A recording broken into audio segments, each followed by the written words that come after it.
Infinix brand ಒಂದು ಹೊಸ smartphone release ಮಾಡಿದೆ ಇಂಡಿಯಾದಲ್ಲಿ. ಆ ಸ್ಮಾರ್ಟ್ಫೋನ್ ಹೆಸರೇ ಇನ್ಫಿನಿಕ್ಸ್ ನೋಟ್ 11 ಅಂತ. ಸೊ ಈ ವಿಡಿಯೋದಲ್ಲಿ ನಾನು ಇನ್ಫಿನಿಕ್ಸ್ ನೋಟ್ 11 ನ ಸ್ಪೆಸಿಫಿಕೇಶನ್ಸ್ ಹಾಗೆ ಫೀಚರ್ಸ್ ಬಗ್ಗೆ ಮಾತಾಡಲಿಕ್ಕಿದ್ದೇನೆ. ಸೊ ನೋಡ್ತಾ ಇರಿ ವಿಡಿಯೋವನ್ನು ಕೊನೆ ತನಕ ಹಾಗೂ ನಮ್ಮನ್ನು ಸಪೋರ್ಟ್ ಮಾಡಿ.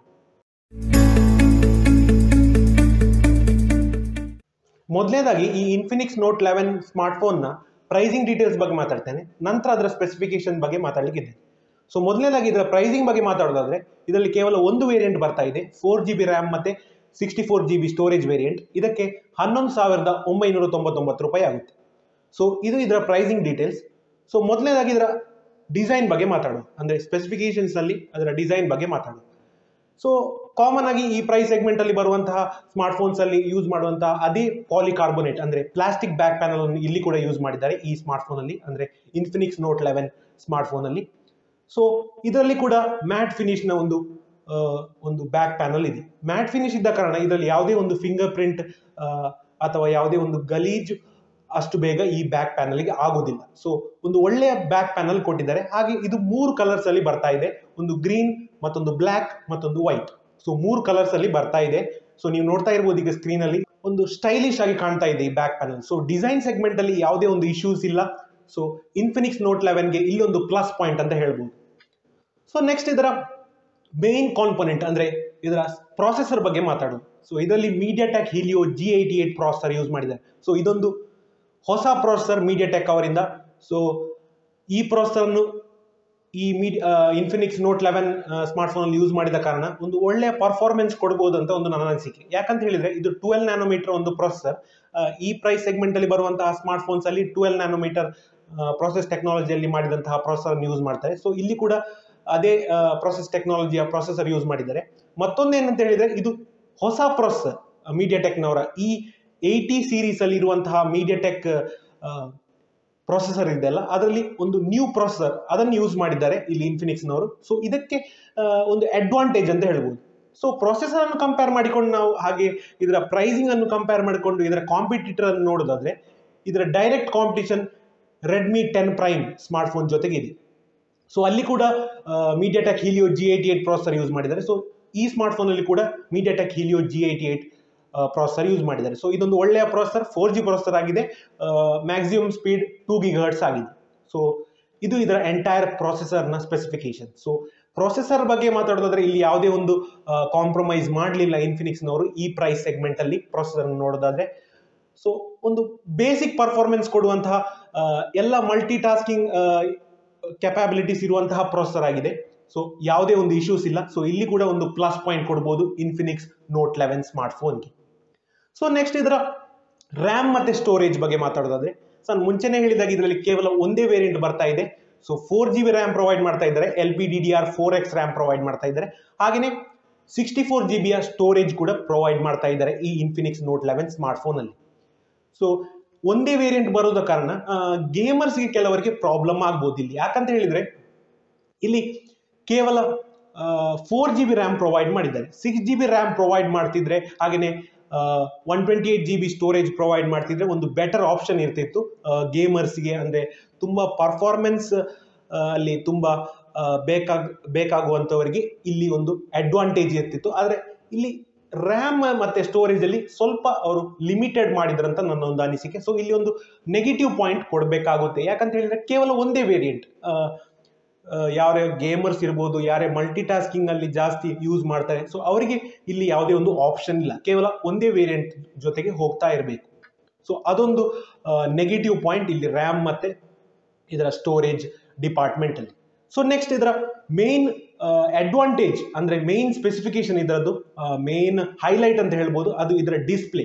ಇಲ್ಲಿ 6.7 ಇಂಚ್ ನ full HD plus AMOLED display provide ಮಾಡಿದ್ದಾರೆ. So AMOLED display 12,000 price range ಅಲ್ಲಿ ಒಂದು ಸರ್ಪ್ರೈಸ್ ಅಂತ ಹೇಳ್ಬೋದು ಇನ್ಫಿನಿಕ್ಸ್ ನವರಿಂದ. ಸೊ ಒಂದು ಬೆಸ್ಟ್ ಡಿಸ್ಪ್ಲೇ ಕೊಟ್ಟಿದ್ದಾರೆ ಈ ಪ್ರೈಸ್ ರೇಂಜ್ ಅಲ್ಲಿ AMOLED display. So standard refresh rate ಇದೆ, 60 Hz ನ ಸ್ಟ್ಯಾಂಡರ್ಡ್ ರಿಫ್ರೆಶ್ ರೇಟ್, ಯಾವುದೇ ಒಂದು ಸ್ಪೆಷಲ್ ರಿಫ್ರೆಶ್ ರೇಟ್ ಇಲ್ಲ. ಆದ್ರೆ AMOLED ಡಿಸ್ಪ್ಲೇ ಇದ್ದ ಕಾರಣ ಇದರಲ್ಲಿ 750 ನಿಟ್ಸ್ ತನಕ ಬ್ರೈಟ್ನೆಸ್ ಲೆವೆಲ್ ಇದೆ, ಒಂದು ಒಳ್ಳೆಯ ಬ್ರೈಟ್ನೆಸ್ ಲೆವೆಲ್ ಇದೆ. ಹಾಗೆಯೇ ವೈಬ್ರೆಂಟ್ ಕಲರ್ಸ್ ಕೊಡ್ತಾ ಇದೆ ಈ ಡಿಸ್ಪ್ಲೇ. ಸೊ ಆದ ಕಾರಣ ಇಲ್ಲಿ ಒಂದು ಒಳ್ಳೆಯ ಡಿಸ್ಪ್ಲೇ ಪ್ರೊವೈಡ್ ಮಾಡಿದ್ದಾರೆ ಈ ಪ್ರೈಸ್ ಸೆಗ್ಮೆಂಟ್ ಅಲ್ಲಿ. ಸೊ ಅಷ್ಟೊಂದು ಹೇಳಬಲ್ಲೆ, ಈ ಪ್ರೈಸ್ ಸೆಗ್ಮೆಂಟ್ ಅಂದ್ರೆ 12,000 ಈ ಪ್ರೈಸ್ ಸೆಗ್ಮೆಂಟ್ ಅಲ್ಲಿ ಒಂದು ಒಳ್ಳೆಯ ಡಿಸ್ಪ್ಲೇ ಪ್ರೊವೈಡ್ ಮಾಡಿದ್ದಾರೆ. ಈ ಡಿಸ್ಪ್ಲೇ ನನಗೆ ಇಷ್ಟವಾಗದಂತಹ ಒಂದೇ ಒಂದು ವಿಷಯ ಏನಂತ ಹೇಳಿದ್ರೆ ಇದರ ವಾಟರ್ ಡ್ರಾಪ್ ನಾಚ್. ಎಲ್ಲ ಸ್ಮಾರ್ಟ್ಫೋನ್ ಅಂದ್ರೆ ಈಗಿನ ಮಾಡರ್ನ್ ಸ್ಮಾರ್ಟ್ಫೋನ್ಸ್ ಅಲ್ಲೆಲ್ಲ ಪಂಚ್ ಹೋಲ್ ಸ್ಟೈಲ್ ನ ಡಿಸ್ಪ್ಲೇ ಪ್ರೊವೈಡ್ ಮಾಡ್ತಾ ಇದ್ದಾರೆ, ಆದ್ರೆ ಇಲ್ಲಿ ಮಾತ್ರ ಅವರು ವಾಟರ್ ಡ್ರಾಪ್ ನಾಚ್ ನ ಸ್ಟೈಲ್ ನ ಡಿಸ್ಪ್ಲೇ ಪ್ರೊವೈಡ್ ಮಾಡಿದ್ದಾರೆ. ಸೊ ಇದೊಂದು ಡಿಸ್ಅಡ್ವಾಂಟೇಜ್. ಆದ್ರೆ ಓಕೆ ಪಾಯಿಂಟ್ಸ್ ಕೊಡ್ಬೋದು, ಆದ್ರೆ ಡಿಸ್ಪ್ಲೇ ಕ್ಲಾರಿಟಿ ಇದೆ ಅಲ್ಲ ಅದು ತುಂಬಾ ಚೆನ್ನಾಗಿದೆ. ಯಾಕಂತ ಹೇಳಿದ್ರೆ AMOLED ಪ್ಯಾನಲ್ ಯೂಸ್ ಮಾಡಿದ್ದಾರೆ, ನಾರ್ಮಲ್ ಆದಂತಹ LCD ಪ್ಯಾನಲ್ ಇಲ್ಲಿ ಯೂಸ್ ಮಾಡಿಲ್ಲ. ಸೊ ಒಳ್ಳೆಯ ಕ್ಲಾರಿಟಿ ಪ್ರೊವೈಡ್ ಮಾಡ್ತಾ ಇದ್ದಾರೆ, ಒಳ್ಳೆಯ ಬ್ರೈಟ್ನೆಸ್ ಕೂಡ ಇದೆ. ಸೊ ಆದ ಕಾರಣ ಡಿಸ್ಪ್ಲೇಗೆ ಓಕೆ ಪಾಯಿಂಟ್ಸ್ ಕೊಡ್ಬೋದು. ಆ ಸ್ಟೈಲ್ ಒಂದು ಪಂಚ್ ಹೋಲ್ ಸ್ಟೈಲ್ ಪ್ರೊವೈಡ್ ಮಾಡ್ತಿದ್ರೆ ಒಂದು ಫುಲ್ ಅಡ್ವಾಂಟೇಜ್ ಡಿಸ್ಪ್ಲೇ ಇಲ್ಲಿ ಬರ್ತಾ ಇತ್ತು ಇನ್ಫಿನಿಕ್ಸ್ ನೋಟ್ 11 ಅಲ್ಲಿ. ಬಟ್ ಓಕೆ ಪಾಯಿಂಟ್ಸ್ ಕೊಡ್ಬೋದು ಡಿಸ್ಪ್ಲೇ ಡಿಪಾರ್ಟ್ಮೆಂಟ್ ಅಲ್ಲಿ. ನೆಕ್ಸ್ಟ್ ಈ ಸ್ಮಾರ್ಟ್ ಫೋನ್ ನ ಕ್ಯಾಮೆರಾ ಸ್ಪೆಸಿಫಿಕೇಶನ್ಸ್ ಬಗ್ಗೆ ಮಾತಾಡೋದಾದ್ರೆ ಇದರಲ್ಲಿ ಟ್ರಿಪಲ್ ಕ್ಯಾಮೆರಾ ಸೆಟಪ್ ಪ್ರೊವೈಡ್ ಮಾಡಿದ್ದಾರೆ. ಸೊ ಮೇನ್ ಆಗಿ 50 ಮೆಗಾಪಿಕ್ಸೆಲ್ ನ ಪ್ರೈಮರಿ ಕ್ಯಾಮೆರಾ ಬರ್ತಾ ಇದೆ, ಹಾಗೆ 2 ಮೆಗಾಪಿಕ್ಸೆಲ್ ನ ಡೆಪ್ತ್ ಲೆನ್ಸ್ ಕೊಟ್ಟಿದ್ದಾರೆ, ಹಾಗೆ ಕೊನೆಯದಾಗಿ ಒಂದು ಆರ್ಟಿಫಿಷಿಯಲ್ ಇಂಟೆಲಿಜೆನ್ಸ್ ಲೆನ್ಸ್ ಅಂದ್ರೆ AI ಲೆನ್ಸ್ ಪ್ರೊವೈಡ್ ಮಾಡಿದ್ದಾರೆ. ಸೊ ಇಲ್ಲಿ ಕೂಡ ನನಗೆ ಒಂದು ಇಶ್ಯೂಸ್ ಇದೆ. ಯಾಕಂತ ಹೇಳಿದ್ರೆ ಇಲ್ಲಿ ಟ್ರಿಪಲ್ ಕ್ಯಾಮೆರಾ ಸೆಟಪ್ ಪ್ರೊವೈಡ್ ಮಾಡಿದ್ದಾರೆ, ಹಾಗೆಯೇ ಯಾವುದೇ ಒಂದು ಒಳ್ಳೆಯ ಲೆನ್ಸ್ ಪ್ರೊವೈಡ್ ಮಾಡಲಿಲ್ಲ. ಇಲ್ಲಿ 50 ಮೆಗಾಪಿಕ್ಸೆಲ್ ನ ಪ್ರೈಮರಿ ಲೆನ್ಸ್ ಅನ್ನು ಬಿಟ್ಟು ಮತ್ತೆ ಯಾವುದೇ ಒಂದು ಒಳ್ಳೆಯ ಲೆನ್ಸ್ ಇಲ್ಲಿ ಇಲ್ಲ. ಯಾಕಂತ ಹೇಳಿದ್ರೆ ನೀವು ರೆಡ್ಮಿ 10 ಪ್ರೈಮ್ ನನ್ನು ಕಂಪೇರ್ ಮಾಡಿದ್ರೆ ಈ ಸ್ಮಾರ್ಟ್ ಫೋನ್ ಜೊತೆಗೆ, ಅಂದ್ರೆ ಇದೇ ಪ್ರೈಸ್ ಸೆಗ್ಮೆಂಟ್ ಅಲ್ಲಿ ಇರುವ ಕಾರಣ ಅಲ್ಲಿ ನಿಮಗೆ 8 ಮೆಗಾಪಿಕ್ಸೆಲ್ ನ ಅಲ್ಟ್ರಾ ವೈಡ್ ಸೆನ್ಸರ್ ಪ್ರೊವೈಡ್ ಮಾಡ್ತಾ ಇದ್ದಾರೆ, ಹಾಗೆ 2 ಮೆಗಾಪಿಕ್ಸೆಲ್ ನ ಡೆಪ್ತ್ ಸೆನ್ಸರ್ ಇದೆ, ಹಾಗೆ 2 ಮೆಗಾಪಿಕ್ಸೆಲ್ ನ ಮ್ಯಾಕ್ರೋ ಸೆನ್ಸರ್ ಇದೆ. ಸೊ ಆ ಎಲ್ಲ ಕ್ಯಾಮೆರಾ ಪ್ರೊವೈಡ್ ಮಾಡ್ತಾ ಇರುವಾಗ ಇಲ್ಲಿ ಕೇವಲ ಅವರು 2 ಮೆಗಾಪಿಕ್ಸೆಲ್ ನ ಡೆಪ್ತ್ ಸೆನ್ಸರ್ ಹಾಗೆ ಒಂದು AI ಲೆನ್ಸ್ ಕೊಟ್ಟಿದ್ದಾರೆ. ಅದು ಕೂಡ ಯಾವುದೇ ಒಂದು ಪ್ರಯೋಜನ ಇಲ್ಲದಂತಹ ಲೆನ್ಸ್ ಆಗಿದೆ ಅದು. ಸೊ ಕ್ಯಾಮೆರಾ ಡಿಪಾರ್ಟ್ಮೆಂಟ್ ಅಲ್ಲಿ ಕೂಡ ತುಂಬಾ ಒಂದು ಲ್ಯಾಗ್ ಮಾಡಿದ್ದಾರೆ ಅಂತ ಹೇಳ್ಬೋದು ಇನ್ಫಿನಿಕ್ಸ್ ನೋಟ್ 11 ಸ್ಮಾರ್ಟ್ ಫೋನ್ ಅಲ್ಲಿ. ಸೊ ಕ್ಯಾಮೆರಾ ಡಿಪಾರ್ಟ್ಮೆಂಟ್ಗೆ ಒಂದು ನೆಗೆಟಿವ್ ಪಾಯಿಂಟ್, ಅದು ಕೂಡ ರೇರ್ ಕ್ಯಾಮೆರಾ, ಮೇನ್ ಆಗಿ rare camera.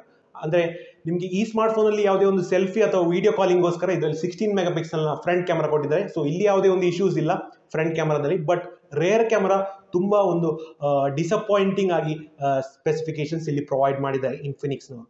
So camera performance ಅಷ್ಟು ಚೆನ್ನಾಗಿರೋದಿಲ್ಲ ಅಂತ ನನ್ನ ಒಂದು ಅನಿಸಿಕೆ. ಮೇನ್ ಕ್ಯಾಮೆರಾ 50 ಮೆಗಾಪಿಕ್ಸೆಲ್ ಇದ್ರ ಕಾರಣ ಇದ್ರೂ ಕೂಡ ಅಲ್ಲಿ ನಿಮ್ಗೆ ಅಲ್ಟ್ರಾ ವೈಡ್ಗೆ ಯಾವುದೇ ಒಂದು ಪ್ರಾಪರ್ ಲೆನ್ಸ್ ಇಲ್ಲ, ಡೆಪ್ತ್ ಲೆನ್ಸ್ ಕೂಡ ಓಕೆ ಮತ್ತೊಂದು ಆರ್ಟಿಫಿಷಿಯಲ್ ಲೆನ್ಸ್ ಅಂತ ಕೊಟ್ಟಿದ್ದಾರೆ. ಸೊ ಗಿಮಿಕಿಂಗ್ ಲೆನ್ಸ್ ನಾನು ಮುಂಚೆ ಹೇಳಿದಾಗೆ ಇದರಲ್ಲಿ ಗಿಮಿಕ್ಸ್ ಲೆನ್ಸ್ ಇರುವಂತದ್ದು ತುಂಬಾ ಇದೆ.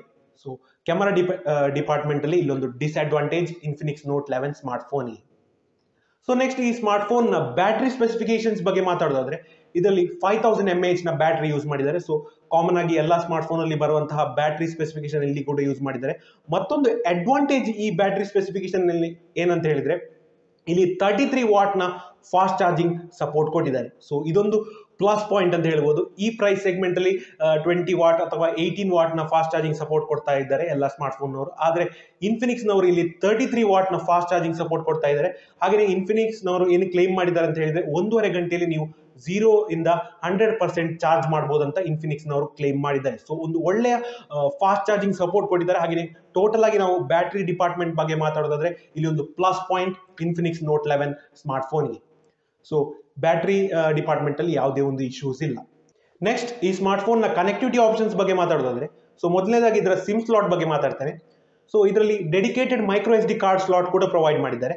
ಹಾಗೆ ನಿಮಗೆ 2 ನ್ಯಾನೋ ಸಿಮ್ ಕಾರ್ಡ್ ಕೂಡ ಯೂಸ್ ಮಾಡಬಹುದು. ಅಂದ್ರೆ ಟೋಟಲ್ ಆಗಿ ನಿಮಗೆ ಇದರಲ್ಲಿ ಈ ಸಿಮ್ ಸ್ಲಾಟ್ ಅಲ್ಲಿ 3 ಸ್ಲಾಟ್ ಸಿಗ್ತಾ ಇದೆ. 2 ನ್ಯಾನೋ ಸಿಮ್ ಯೂಸ್ ಮಾಡಬಹುದು 4G, ಹಾಗೇನೆ ಒಂದು ಮೈಕ್ರೋ SD ಕಾರ್ಡ್ ಸ್ಲಾಟ್ ಕೂಡ ಈ ಸ್ಮಾರ್ಟ್ ಫೋನ್ ಅಲ್ಲಿ ಬರ್ತಾ ಇದೆ. ಈ ಮೈಕ್ರೋ SD ಕಾರ್ಡ್ ಸ್ಲಾಟ್ ಅನ್ನು ಯೂಸ್ ಮಾಡ್ಕೊಂಡು ನೀವು 512 GB ತನಕ ಸ್ಟೋರೇಜ್ ಅನ್ನು ಎಕ್ಸ್ಪಾಂಡ್ ಮಾಡಬಹುದು. ಸೊ ಇದರಲ್ಲಿ ಕೇವಲ 64 GB ಸ್ಟೋರೇಜ್ ಬರೋದ ಕಾರಣ ನಿಮಗೆ ಮೈಕ್ರೋ SD ಕಾರ್ಡ್ ಯೂಸ್ ಮಾಡಿಕೊಂಡು ಇಲ್ಲಿ ಸ್ಟೋರೇಜ್ ಅನ್ನು ಎಕ್ಸ್ಪಾಂಡ್ ಮಾಡುವಂತಹ ಒಂದು ಸಪೋರ್ಟ್ ಕೂಡ ಈ ಸಿಮ್ ಸ್ಲಾಟ್ ಅಲ್ಲಿ ಬರ್ತಾ ಇದೆ. ಹಾಗೆಯೇ ಇದರ ಕಾಮನ್ ಕನೆಕ್ಟಿವಿಟಿ ಆಪ್ಷನ್ಸ್ ಬಗ್ಗೆ ಮಾತಾಡೋದಾದ್ರೆ ಎಲ್ಲ ಸ್ಮಾರ್ಟ್ ಫೋನ್ ಅಲ್ಲಿ ಬರುವಂತಹ ಕನೆಕ್ಟಿವಿಟಿ ಆಪ್ಷನ್ಸ್ ಬರ್ತಾ ಇದೆ. ವೈಫೈ ಇದೆ, ಬ್ಲೂಟೂತ್ ವರ್ಷನ್ 5.0 ಇದೆ, GPS ಇದೆ, 3.5mm ಹೆಡ್ಫೋನ್ ಜಾಕ್ ಇದೆ, ಹಾಗೆಯೇ ಚಾರ್ಜಿಂಗ್ಗೋಸ್ಕರ USB Type C ಪೋರ್ಟ್ ಕೂಡ ಇದೆ. ಸೊ ಎಂಟೈರ್ ಆಗಿ ಇದರ ಕನೆಕ್ಟಿವಿಟಿ ಆಪ್ಷನ್ಸ್ ಬಗ್ಗೆ ನೋಡೋದಾದ್ರೆ ಇಲ್ಲಿ ಯಾವುದೇ ಒಂದು ಇಶ್ಯೂಸ್ ಇಲ್ಲ.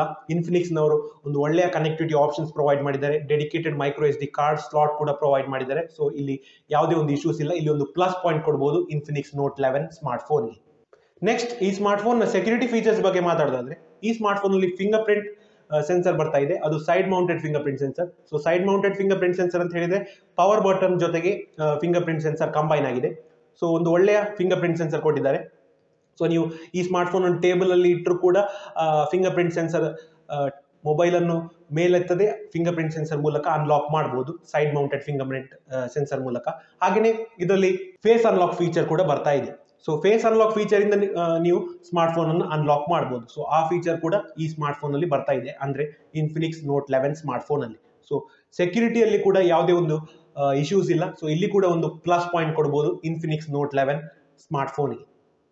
ಸೊ ಕೊನೆಯದಾಗಿ ಈ smart phone operating system. So ಇಲ್ಲಿ XOS ಆಪರೇಟಿಂಗ್ ಸಿಸ್ಟಮ್ ಅಂತ ಇದೆ. ಸೊ ಅವರ ಕಸ್ಟಮೈಸೇಷನ್ಸ್ ಇರುವಂತಹ ಯೂಸರ್ ಇಂಟರ್ಫೇಸ್ ಅದು XOS. ಸೊ ಇಲ್ಲಿ Android 11 ಬೇಸ್ಡ್ ಆಪರೇಟಿಂಗ್ ಸಿಸ್ಟಮ್ ಆಗಿದೆ ಇದೊಂದು. ಸೊ ಇಲ್ಲಿ ಕೆಲವು ಕಸ್ಟಮೈಸೇಷನ್ಸ್ ಇದೆ ಇನ್ಫಿನಿಕ್ಸ್ ನವರದು XOS ಆಪರೇಟಿಂಗ್ ಸಿಸ್ಟಮ್ ಅಲ್ಲಿ.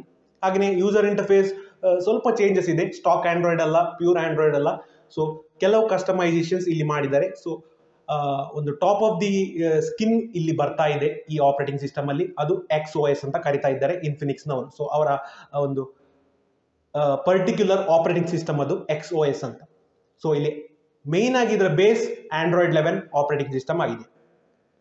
ಸೊ ಕೆಲವರಿಗೆ ಇಲ್ಲಿ ಕಸ್ಟಮೈಸೇಷನ್ಸ್ ಹಾಗೆ ಆಡ್ಸ್ ಕೂಡ ಬರಬಹುದು. ಸೊ ಆದ ಕಾರಣ ಕೆಲವರಿಗೆ ಇಲ್ಲಿ ಪ್ರಾಬ್ಲಮ್ ಆಗಬಹುದು ಈ ಆಪರೇಟಿಂಗ್ ಸಿಸ್ಟಮ್ ಅಲ್ಲಿ.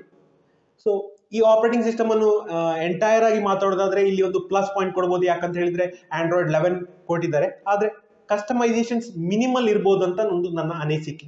ಸೊ ಇಲ್ಲಿ ಒಂದು ಪ್ಲಸ್ ಪಾಯಿಂಟ್ ಕೊಡಬಹುದು Android 11 ಆಪರೇಟಿಂಗ್ ಸಿಸ್ಟಮ್ಗೆ.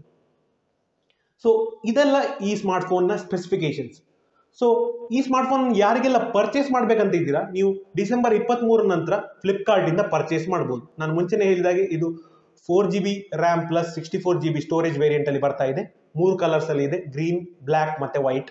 ಸೊ ಈ 3 ಕಲರ್ಸ್ ಇಂದ ನೀವು ಪರ್ಚೇಸ್ ಮಾಡಬಹುದು ಫ್ಲಿಪ್ಕಾರ್ಟ್ ಇಂದ ಡಿಸೆಂಬರ್ 23 ನಂತರ. ಸೊ 23 ನಂತರ ಈ ಸ್ಮಾರ್ಟ್ ಫೋನ್ ಫ್ಲಿಪ್ಕಾರ್ಟ್ ಅಲ್ಲಿ ಸೇಲ್ಗೆ ಹೋಗ್ತಾ ಇದೆ.